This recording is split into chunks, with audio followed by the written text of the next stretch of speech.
punya pemahaman, pengertian tentang Injil, tentang Yesus, bagaimana mereka boleh percaya kepada dia? Ya, saya tadi ada cerita ibu dari Aceh. Mana tadi? Biasa, kasihannya luar biasa. Saya dulu ke Aceh tahun 2006 ya, waktu tsunami. Saya tinggal di situ ada 2 bulan. Pelayanan, kami hubung dengan pelayanan yang ada di Korea. Ya, mereka ada yang hamil ibu-ibu, ya. Dan saya bilang, Bu, kalau ini anaknya, ya nanti buat namanya Margaret. Pelayanan. Jadi saya suka melayani ke suku-suku saudara. Mungkin itulah sebabnya Tuhan menempatkan saya di desa, daerah terpencil. Tapi saya sangat peduli dengan mereka, supaya mereka kenal siapa itu Yesus. Katakan amin saudara. Nah, firman Tuhan buat kita hari ini, ya untuk kita boleh maju dalam Tuhan, jangan mengambil yang namanya hak Tuhan. Kita sebagai umat Tuhan tetap posisi sebagai manusia. Tuhan tetap Tuhan. Jangan kita sempat untuk yang namanya menggantikan posisi Tuhan. Amin saudara. Nah, dalam Roma 13 ayatnya yang Roma 11 ayat 36, kita mari sama-sama baca. Next. 1, 2, 3 ya. Sebab segala sesuatu adalah dari Dia, dan oleh Dia, dan kepada Dia, bagi Dialah kemuliaan sampai selama. Semuanya berasal daripada Dia. Apa yang dikaruniakan Tuhan bagi kita hari-hari ini berasal daripada Dia. Jangan sombong. Jangan tinggi hati. Disitulah kita harus terus merendahkan diri. Biar semakin besar, kita semakin kecil.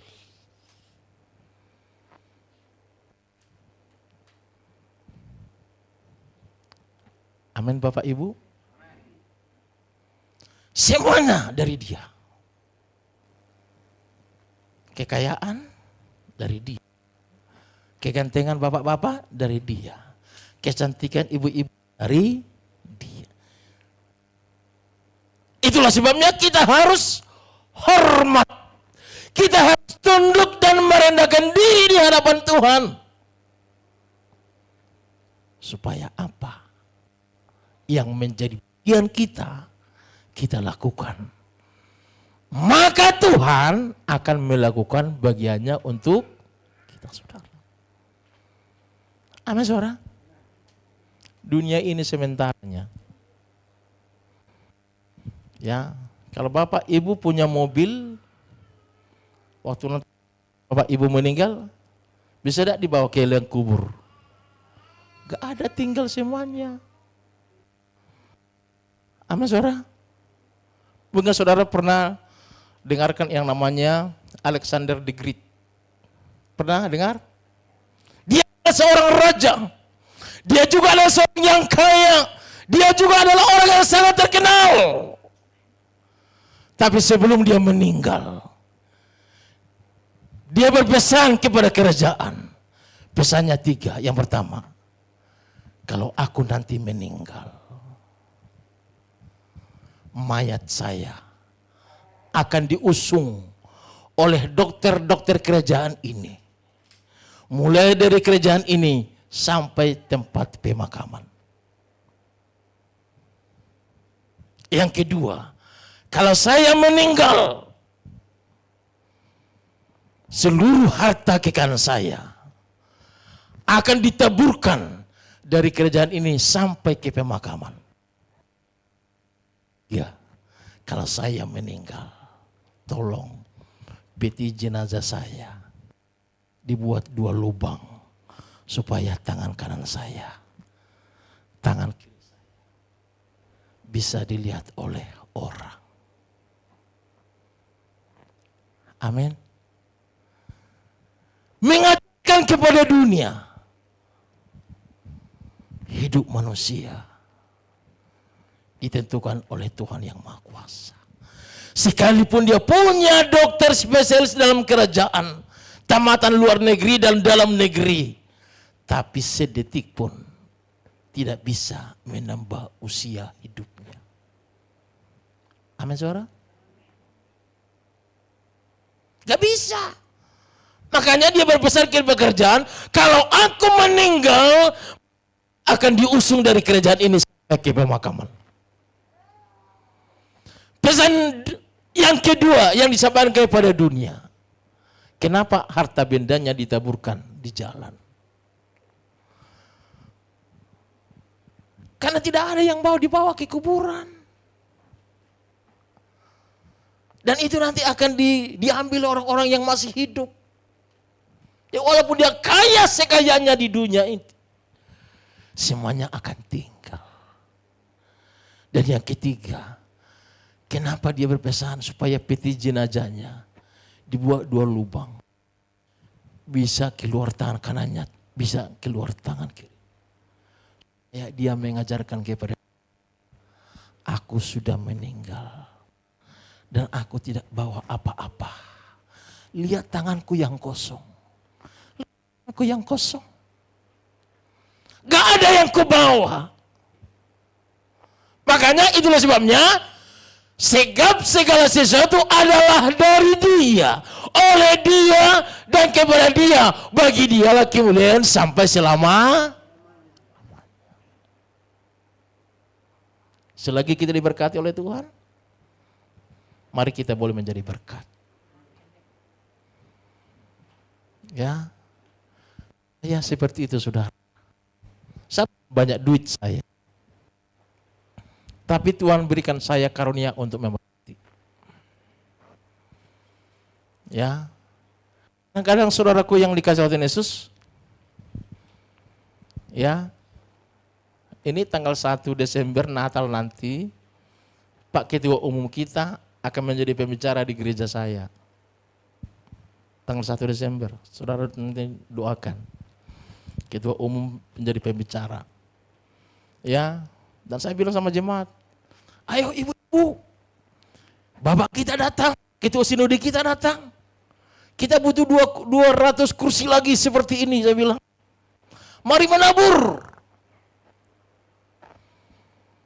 Ya, dari gembala sekian.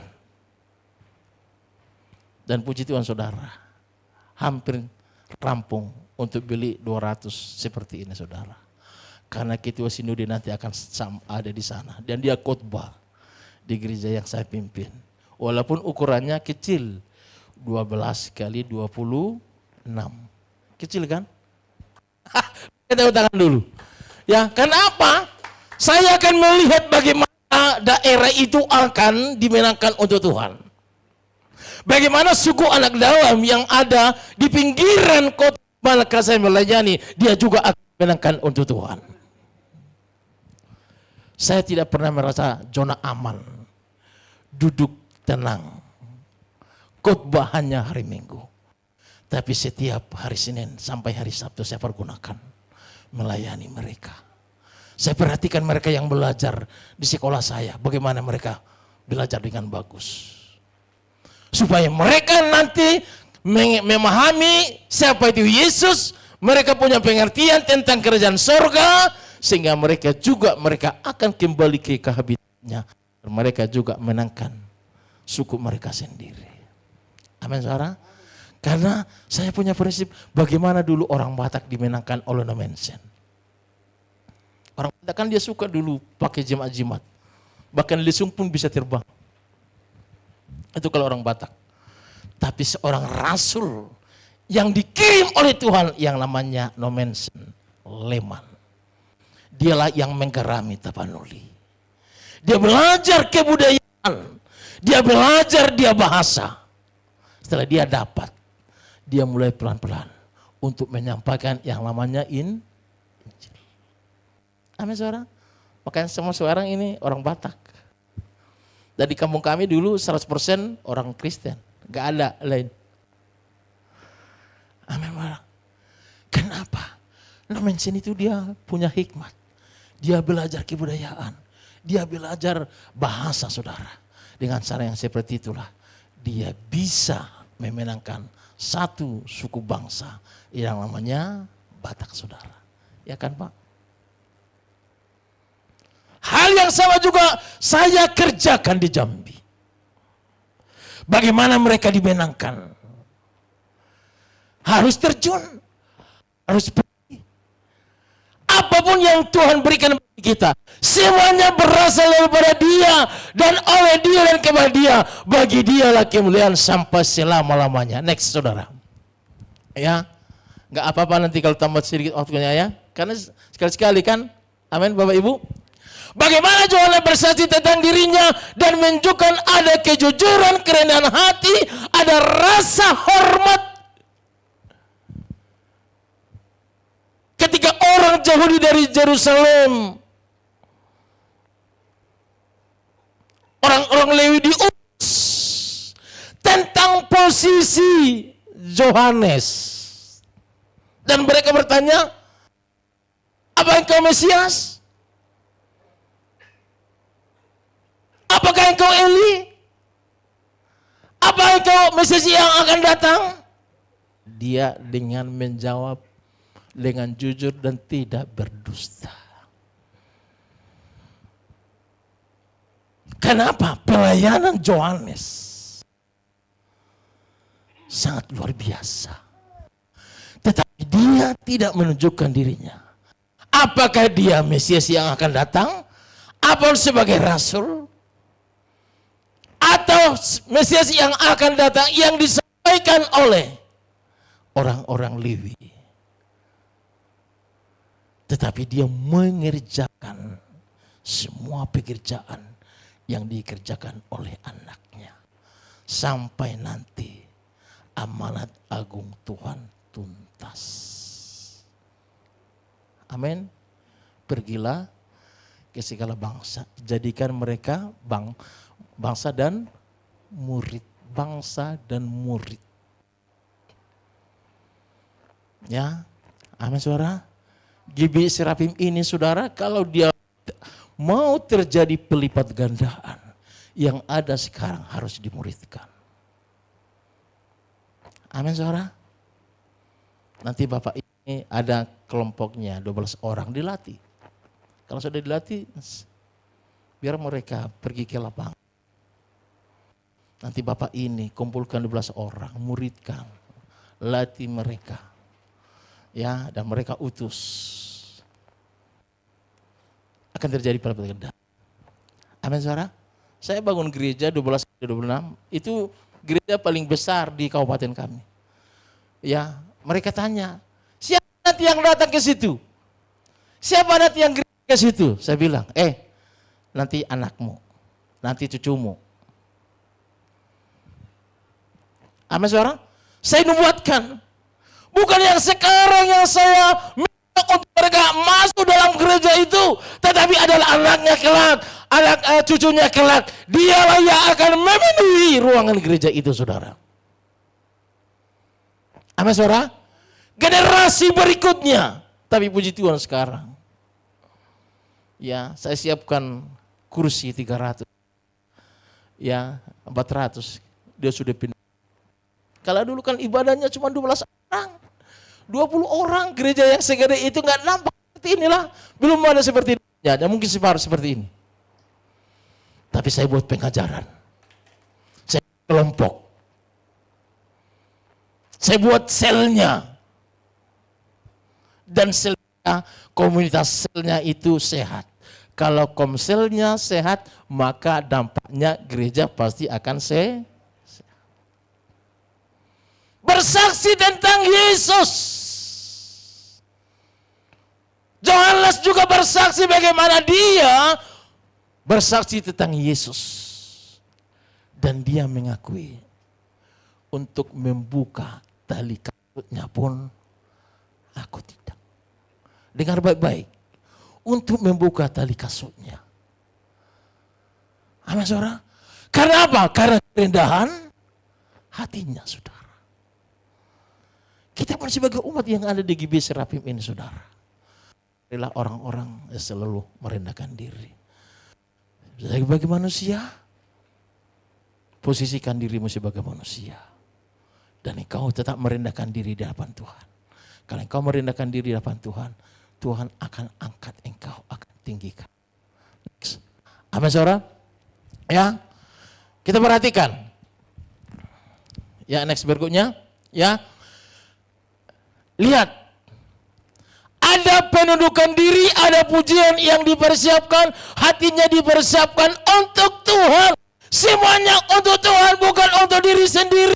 Bukan untuk kelompok, tetapi hanya untuk Tuhan dan juga kerajaannya. Amin saudara. Jangan ketika kita dipuji, kuping kita naik. Tapi dari Dia, oleh Dia, dan untuk selama. Next.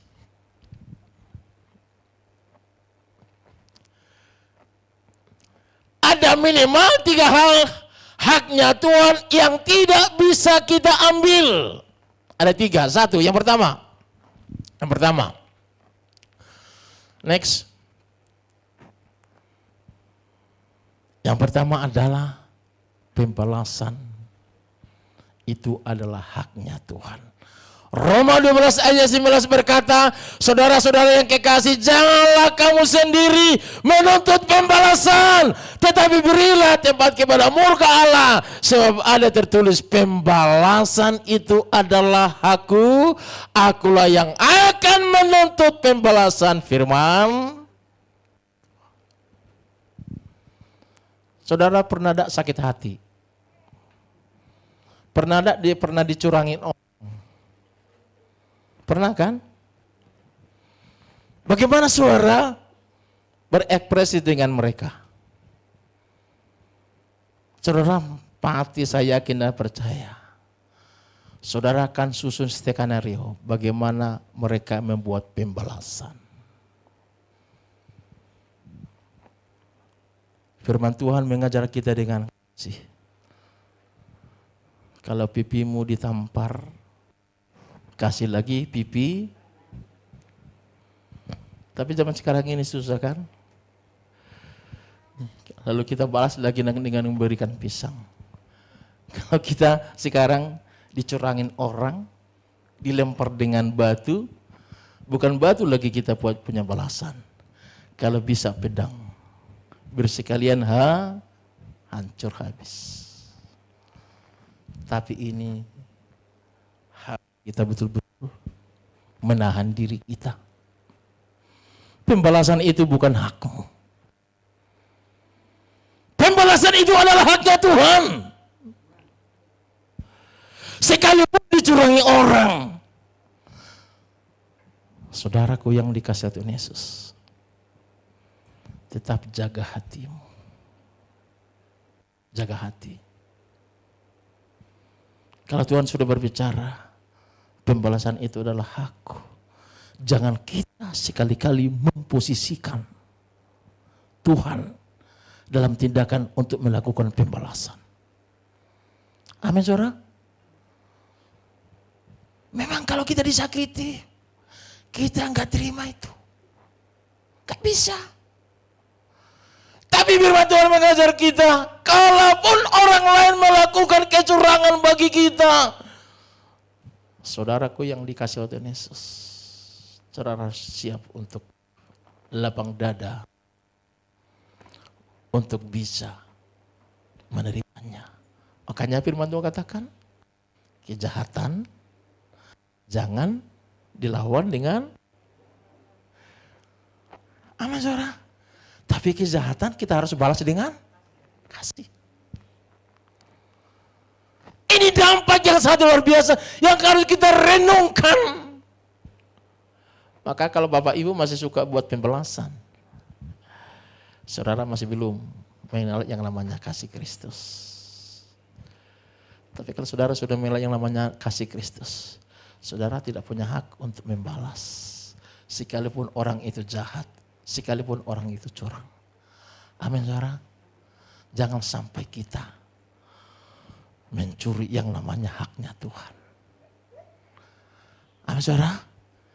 Jangan kita gantikan posisi dia ketika kita melakukan pembalasan kepada setiap musuh kita saudara. Tapi firman Tuhan mengajar kita itu adalah haknya Tuhan. Amin Bapak Ibu. Kenapa? Tuhan akan bertindak untuk melawan musuh kita. Yang penting saudara, kita ada di dalam Dia, ada dalam hadiratnya Tuhan. Ya, amin saudara. Tantangan dalam penginjilan bukan gampang saudara. Saya dengan suku anak dalam. Kalau secara rohani, ngapain saya capek temani orang yang jorok? Orang yang tidak punya apa. Tapi jiwanya dimenangkan untuk Tuhan. Kerajaan Allah diandalkan untuk Dia. Amin saudara, harus bayar harga. Jika Yesus sudah memberikan nyawanya bagi kita, darahnya untuk menebus saya dan untuk menebus kita semuanya. Tidak sebanding dengan apa yang kita kerjakan untuk kerajaannya. Berikan tepuk tangan yang meriah bagi Tuhan. Makanya Presiden Amerika Serikat berkata, jangan tanya apa yang Tuhan berikan kepadamu, tetapi tanyalah apa yang kau perbuat kepada Tuhan. Amin saudara. Jadi saya percaya saudara harus bisa menjaga hati, jaga diri. Jangan sampai kita lakukan pembalasan. Ya, apa yang kita pelajari tentang menghakimi? Next, ya, pengertian menghakimi. Kata menghakimi berasal dari istilah Yunani kritenete yang arti dasarnya adalah menilai. Jangan kamu menghakimi, kamu jangan dihakimi. Ya, amin saudara. Ini adalah contoh saudara. Ya, naikkan sedikit. Ya, ini tahu gambar ini? Gambar apa? Gergaji sama ular. Ya, ketika ularnya berjalan, dia terhambat dengan gergaji tanpa sengaja saudara. Lalu ular ini berdarah karena kena mata gergaji. Tapi tanpa sadar ular ini berusaha untuk melilit gergaji ini saudara. Karena apa? Dia membalas. Karena dia sudah mengeluarkan darah. Saya akan lawan ini gergaji. Saya akan remukkan dia gergaji. Tapi lihat saudara,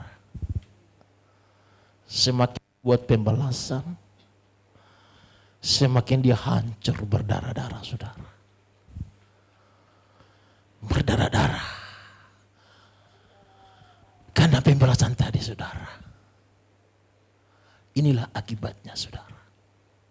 Karena kita pun tanpa kita sadari pembalasan sampai mengorbankan nyawa. Betul ibu-ibu? Amin. Ada yang mengorbankan nyawa. Karena pembalasan. Ya, mengintip. Di mana dia celah. Makanya banyak sekarang korban. Mutilasi. Dicampakkan ke rawa-rawa, disimpan dan bahkan dikubur dalam seksi tank. Ingat Bapak Ibu, bagaimanapun rapinya si penjahat untuk membunuh manusia, dia pasti akan terungkap. Karena apa? Karena rohnya manusia berasal daripada Tuhan. Amin. Tidak pernah ada orang lewat karena kasus pembunuhan. Pelakunya lolos. Dia akan berbicara. Rohnya akan berbicara. Dia akan melapor. Aku di sini. Ternyata dia duduk di sawah-sawah. Ternyata dia sudah dibawa jalan tol. Ternyata dia sudah dikubur. Itu rahasianya saudara. Karena roh manusia berasal daripada Tuhan. Bagaimanapun rampinya pembunuhan, dia pasti akan ketahuan. Amin Bapak Ibu. Berbulan-bulan gak pernah itu. Nah, pasti akan ketahuan saudara. Siapa pembunuhnya. Tahu. Ya, karena dari sidik harinya saudara. Amin saudara. Makanya kalaupun engkau disakiti, jangan lakukan pembalasan. Tuhan larang. Amin saudara. Yang kedua, haknya Tuhan kemuliaan. Biarlah sekian kita, hormat kita hanya untuk kemuliaan Tuhan. Sekalipun kita jago di mimbar ini, sekalipun kita jago di luar sana saudara, kalaupun kita dipuji orang, terima kasih pujiannya ya Bapak Ibu, tapi biarlah semuanya hanya untuk hormat kemuliaan nama Tuhan. Kalau kita berkata seperti itu, maka dan Allah akan semakin besar dan kita akan semakin kecil saudara. Segala hormat kemuliaan hanya bagi Tuhan Yesus Kristus. Dialah yang berkuasa.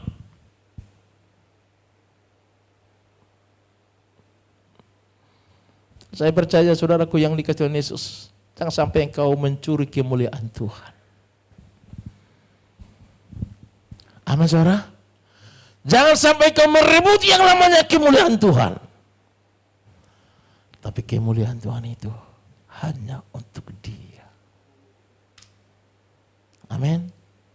Bagi Dia segala pujian.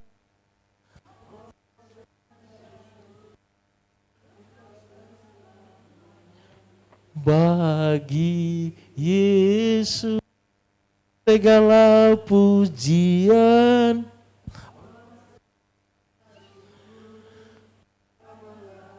Amin. Amin. Jangan curi. Apapun yang dipercayakan kepada kita, jangan sekali-sekali kita sombong angkuh. Dan sampai kita mencuri yang namanya kemuliaan Tuhan. Berikanlah hormat dan pujian hanya kepada Tuhan kita. Dialah yang berhak yang menerima pujian kita.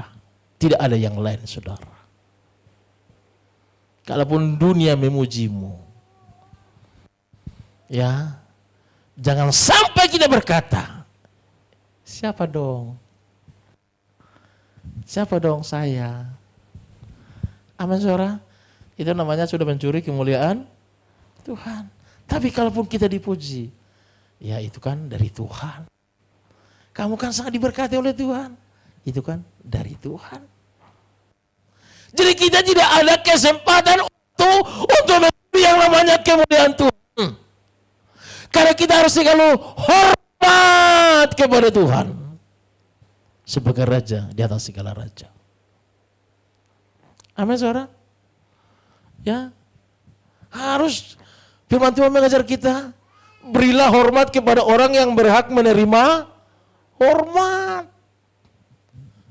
Ya, anak saya nomor 3 ini saya punya cita-cita supaya dia masuk akabri. Tapi mamanya nggak setuju. Ya, kenapa nggak setuju?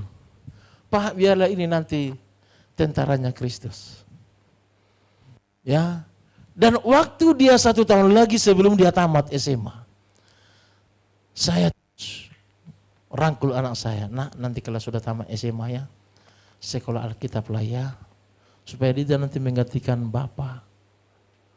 1 tahun saya tunggu, gak ada jawaban. Karena apa? Dia pernah berkata dengan saya, Pak, pendeta itu sakit. Pendeta itu uangnya. Betul kan? Karena gajinya cuma 30 hari satu bulan, ya kan?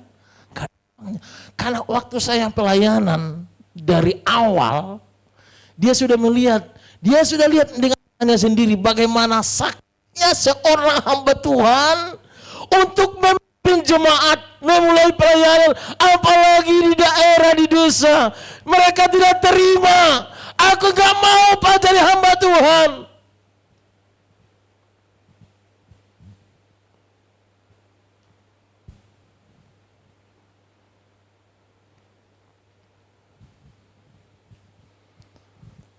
Tapi setelah dia tamat, saya bawa dia ke Yerusalem. 2000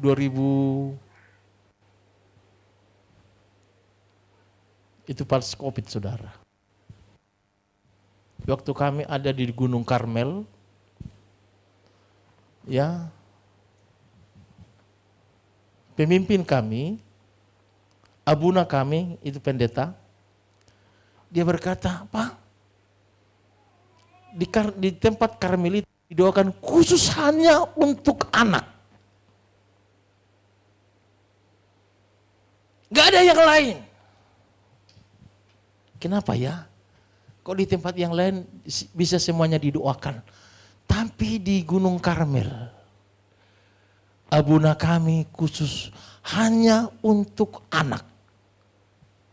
Saya berdoa bagi anak saya, Tuhan, anak saya yang ketiga, saya akan ajarkan untuk membangun kerajaan-Mu, menjadi hamba Tuhan.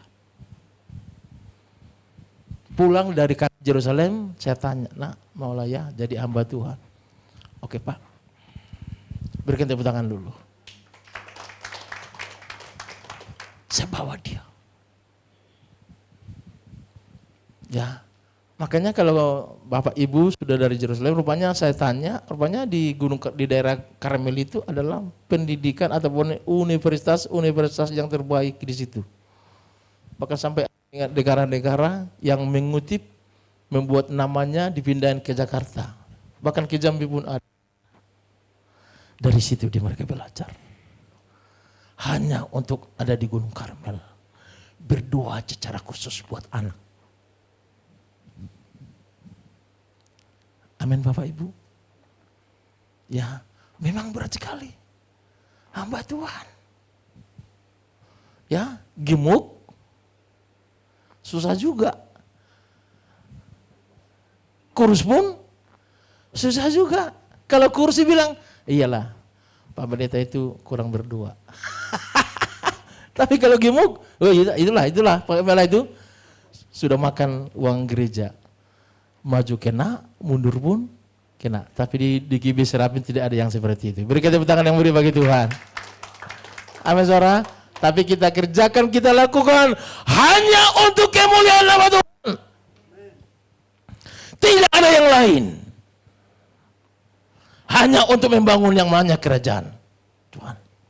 Makanya Bapak Ibu, kalaupun saudara bangun bisnis, oke. Tapi jangan lupa, kerajaan surga harus lebih besar. Harus lebih besar. Dan kita peruntukkan untuk kerajaan surga. Walaupun kita nanti punya usaha di daerah ini, di kota ini, bisnis berjalan dengan bagus. Tapi ingat, Bapak Ibu harus punya prinsip seperti Alexander Grieg tadi. Dia meninggal. Dia menyampaikan kepada dunia, ini tangan kananku, ini tangan kiri. Aku tidak membawa apa-apa. Makanya ada lagu pujian, ku tak membawa apapun juga saatku. Datang ke dunia tidak mendapat membawa apa? Pergi ke surga juga tidak mendapat apa-apa. Amin saudara. Saya percaya saudara, jemaat yang ada di GBI Serapim ini saudara, kalau saudara unity, saudara kompak, bergandengan tangan untuk memenangkan kota ini yang lebih hebat lagi, saya percaya saudara tuayan akan menantimu. Amin saudara. Di kota yang saya tinggal, dulunya kan datang merantau ke sana, adanya gereja, apalagi orang Batak kalau merantau kalau nggak ada gereja nggak mau tinggal itu. Walaupun kalau ada gereja mungkin jarang dia ke gereja, paling-paling dia diajar main catur saudara. Ya, tapi ketika ada gereja di situ, sampai hari ini terus berdatangan. Ya, karena saya sudah keren Tuhan, ini daerah saya klaim menjadi tanah kanan di mana janjimu akan digenapi buat kota ini. Amin saudara. Saya lakukan udah hampir 30 tahun saudara. Saya semuanya akan berjalan dengan baik. Yang terakhir. Yang ketiga, next.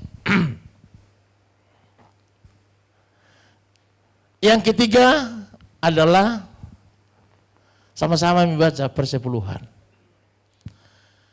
Ya, saya gak tanya pendeta ini bagaimana perpuluhan di tempat ini. Tapi itu adalah haknya Tuhan. Kalau kita tidak memberikannya kepada Tuhan, kita dicap menjadi penipu. Saya percaya di GBI Serapim ini jangan ada yang penipu. Amin. Itu bukan hakmu, tetapi itu adalah haknya Tuhan. Haruslah engkau benar-benar mempersembahkan 1/10 dari semua hasil benih yang tumbuh di ladangmu tahun demi tahun. Ini konteksnya di Israel saudara. 1/10 dari segala hasil usahamu benih yang tumbuh di ladangmu. Itu juga berbicara tentang pekerjaanmu, tentang perusahaanmu yang kau rintis. Engkau harus memberikannya 1/10. Amin saudara. Mungkin Pak Susanto tahu bagaimana prosesnya pemilihan ketua BPD. Salah satu syaratnya adalah persepuluhannya harus 70% dari satu periode. 4 tahun, ya kan Pak? Banyak orang yang jago-jago untuk bisa mencalonkan dirinya menjadi ketua BPD. Tapi mereka tidak memenuhi syarat karena persepuluhan gerejanya di bawah 60%. Tapi saya sebagai calon, walaupun pada saat itu saudara, ya masa-masa susah di Indonesia, COVID saudara.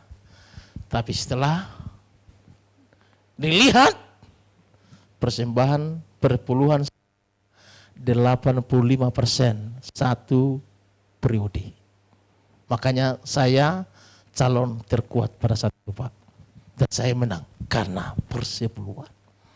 Ada banyak orang, Pak, waktu COVID kami tidak ada ibadah.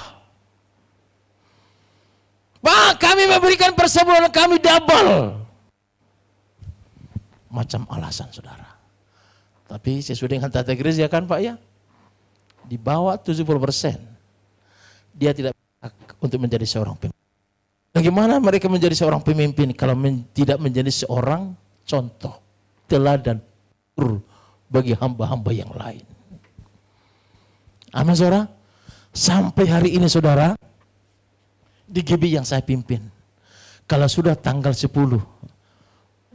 Bu Bendara, puluhan ya, Ibu Bendara sudah kirim perpuluhan. Sudah Pak. Oh kok dia nggak dikirim?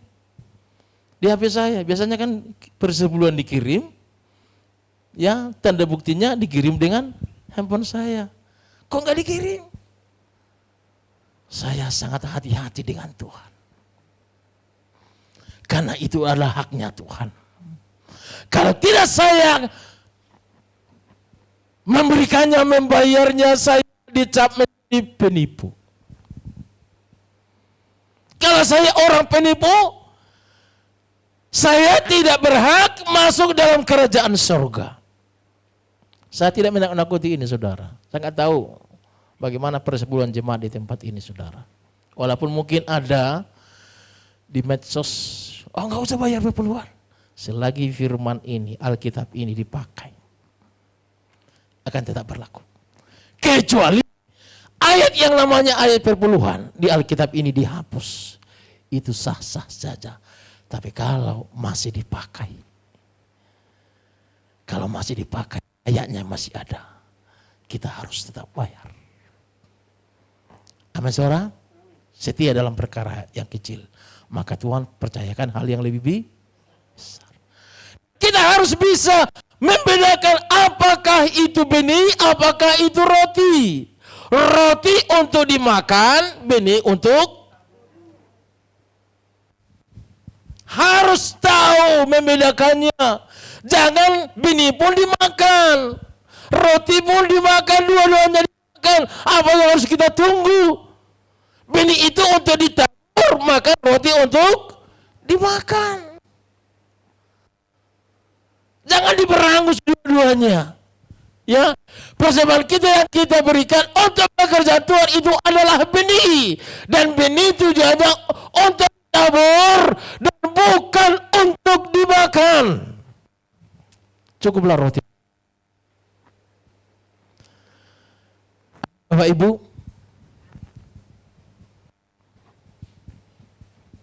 saya di jemaat saya ajarkan ini terus. Ya, supaya pekerjaan Tuhan terus berkembang. Ya, bagaimana saya di desa melayani, saya ajarkan jemaat itu. Dan mereka berkembang, bukan justru lari. Justru mereka bukan kabur. Tapi saya lihat setiap hari Minggu, pasti ada Tuhan kirim orang baru di gereja saya. Amin, saudara. Kalau dulu waktu saya bangun itu, ya gak nampak orang 20 orang. Kalau sekarang ada 700 orang. Amin, saudara. Ya, baru tertutup itu gedungnya, saudara.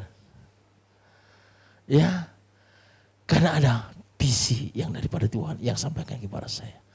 Tapi saya ajarkan ini. Firman Tuhan katakan, bawalah persembahan persepuluhan ke dalam rumah Tuhan. Kita jangan gentikan. Kadang-kadang jemaat itu punya argumen, Pak, persepuluhan kami untuk yatim piatu. Bisa ada persepuluhan kami ke boleh. Tapi ingat, firman Tuhan mengajar kita bawa. Caranya membawakan gini. Kalau ibaratnya ini Alkitab, ini kan saya bawa. Amin, saudara. Kemana? Ke rumah Tuhan. Bisa dan gereja Tuhan lah, ya,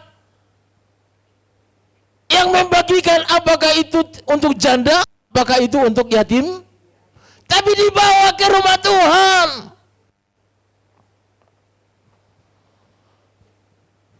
Jangan pintar-pintaran, langsung kita eksekusi kepada orangnya. Tapi firman Tuhan mengajar bawalah. Ya kan, Pak? Dibawa. Ucapan syukur itu juga adalah benih. Korban tantangan itu juga adalah buah tangan.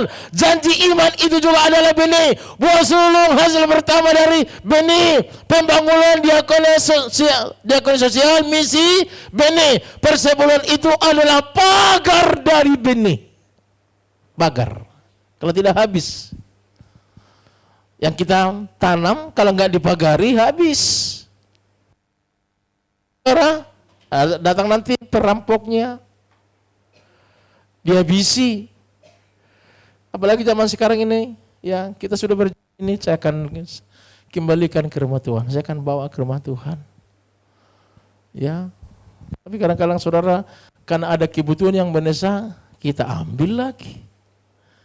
Ya, amin, saudara. Jadi kita lupa, biarlah bulan berikutnya. Padahal kalau kita bulan berikutnya bahwa itu kita sudah tambah 5%. Itu firman Tuhan. Amin. Harus dipagari. Jadi persebaya itu ibaratnya pakar. Supaya jangan dicuri, tapi aman. Jangan nanti jadi kita sakit. Nanti jatuhnya kemana? Ke dokter, ke bidan, ke rumah sakit. Itulah yang melahapnya. Tapi Tuhan akan pagari kesehatanmu. Kalau engkau setia untuk membayar yang namanya persepuluhan. Sebab dalam 2 Korintus 9:6, orang yang menabur sedikit akan menuai sedikit pula. Orang yang menabur banyak akan menuai banyak. Itu berarti orang yang tidak menabur itu sama halnya mengambil yang namanya haknya Tuhan. Amin saudara. Ya, yang terakhir. Yang terakhir, ya. Dengar dan lakukan firman Tuhan, maka kita akan menjadi jemaat yang makarios, yang artinya adalah jemaat yang berhasil, jemaat yang beruntung, dan jemaat yang berbahagia. Kita tepuk tangan dulu. Kalau saudara mau berhasil, kalau saudara mau beruntung, dan saudara mau berbahagia, lakukan kebenaran firman Tuhan. Jangan tunggu esok, karena hari esok punya kesusahannya sendiri. Amin saudara, engkau setia, pekerjaan Tuhan akan terus berjalan dengan bagus. Amin saudara. Saya selama di Jakarta, saya mendengarkan beberapa kesaksian orang-orang gembala yang sangat diberkati oleh Tuhan. Baik itu di Australia, baik itu di India. Dan di India itu saya merinding saudara. Waktu ditampilkan di layar, ya, gedungnya tak berapa kilometer saudara nggak tahu. Ya, pendeta Dr. Satis Kumar. Dia satu, ya, dia dipidokan semuanya. Bagaimana jemaat itu berkembang, bertumbuh. Dimulai dari diri seorang gembala. Dimulai dari barisan kehidupan yang ada di tempat ini. Dan juga jemaat yang ada. Mereka bergandengan tangan. Mereka unity. Mereka berdoa. Maka Tuhan akan bekerja dengan luar biasa. Katakan amin suara. Amin suara. Ya, hal yang sama bisa dilakukan di GB Serapim. Ya, ini tempatnya sangat wah sekali. Ya, enak. Bisa selesai ibadah nanti makan. Ikan ini kota kan? AC-nya. Ya, gereja saya baru 3 bulan ada AC-nya saudara. Karena lampunya nggak sanggup, nggak mampu untuk memutarnya saudara. Tahulah namanya PLN. Amin saudara. Hanya satu aja AC-nya nggak sanggup dia. Saya belikan punya besar juga nggak sanggup dia. Akhirnya saya beli mesin yang besar 25 kPa. Dan sekarang musik sama AC-nya pun bisa diputar berapa unit. Jadi jemaat sudah agak enak saudara. Ada orang yang sampai, aduh Pak, dingin kali. Apalagi datang anak suku dalam itu, Pak, dingin kali. Kan biasa buka baju. Di hutan pun mereka buka baju. Ya, amin. Malam pun mereka buka baju. Tapi sampai sekarang, waktu saya, apa rahasia mereka? Mereka tidur di hutan tanpa ada anti nyamuk. Sampai sekarang mereka nggak kasih tahu dengan saya. Ada rahasianya, ada sebuah kayu. Kalau diletakkan itu, tempat mereka tidur, nyamuk pun nggak ada yang bisa mengganggu dia. Sampai sekarang saya nggak dapat. Tapi saya berdua, saya akan terus bangun hubungan dengan mereka. Sampai saya tahu rahasianya. Apa itu anti nyamuk yang mereka pergunakan. Ketika mereka tidur di hutan, mereka nggak digigit nyamuk saudara. Kita coba kami sore-sore aja saudara, antara mau gelap dengan terang, gak tahan dengan nyamuk. Tapi mereka tidur. Tapi saya tanya sampai kepala sukunya saat mana itu rahasianya? Mana kayu apa itu Pak? Sampai sekarang mereka tidak tahu. Dan adik tahu itu rahasia kami katanya. Sampai sekarang. Amin. Mereka tidur, mereka pakai camp, hanya kayu itu dibuat 22 meter. Amanlah, nggak ada. Amanlah, nggak ada ular yang datang. Itu suku anak dalam. Sampai sekarang, apa nama kayunya? Nggak dikasih tahu dengan saya. Padahal ketika waktu saya datang mereka, saya bawa bahan mereka, makanan mereka. Tapi itu rahasianya Pak, katanya. Itu rahasia suku mereka. Gak bisa dibuka. Kalau mereka diberitahu itu mungkin kan nanti orang-orang yang punya duit kan bisa buat perusahaan. Nanam kayunya, bisa buat perusahaan, nanti bisa buat jadi obat nyamuk. Amin saudara? Ya, doakanlah saya sebagai manusia biasa. Ya, saya lakukan ini hanya untuk Tuhan. Untuk kerajaannya. Betah di situ. Saya bisa betah dengan mereka. Ya, beda dengan di Jakarta. Saya belum seminggu sudah bosan sekali saya. Karena apa? Ke sana mumpat saudara. Ke sana pergi susah, nggak bisa kita prediksi. Mau kita kasih, kita prediksi nggak bisa saudara. Makanya adalah pulang saya ke daerah. Tapi biarlah nanti GB Serapan di tempat semakin diberkati oleh Tuhan. Mengembang ke kiri dan mengembang ke kanan saudara. Tapi sidang jemaat Tuhan yang ada di tempat ini, unity, dua bersama-sama. Di situ akan terjadi mujizat. Amin saudara. Kalau Sasis Kumar bisa melakukan, kenapa di GB Serapim tidak bisa? Bisa. Ya, senggol kanan kirimu bisa Pak, bilang. Bisa. Bisa. Maka Tuhan akan bekerja. Lakukan bagianmu, maka Tuhan akan lakukan. Amin. Makanya nanti kalau Bapak Ibu kalau mau ibaratnya mau ke Medan, ke Pekanbaru, tolong nanti hubungi saya. Bisa singgah di gereja. Biar lihat nanti orang-orang yang ada di sana. Amin saudara. Makanya kalau ada hamba Tuhan di sini, orang-orang misi, ya selalu ditujukan dengan saya saudara. Untuk melihat mereka, keberadaan hidup mereka saudara. Yang dulunya mereka pakaiannya masih belum pas, tapi ketika kita ajari norma, ya mereka sekarang sudah mulai. Amin saudara. Kadang-kadang saya datang dari Jakarta ini kain bekas 5 goni saya bagi-bagikan sama mereka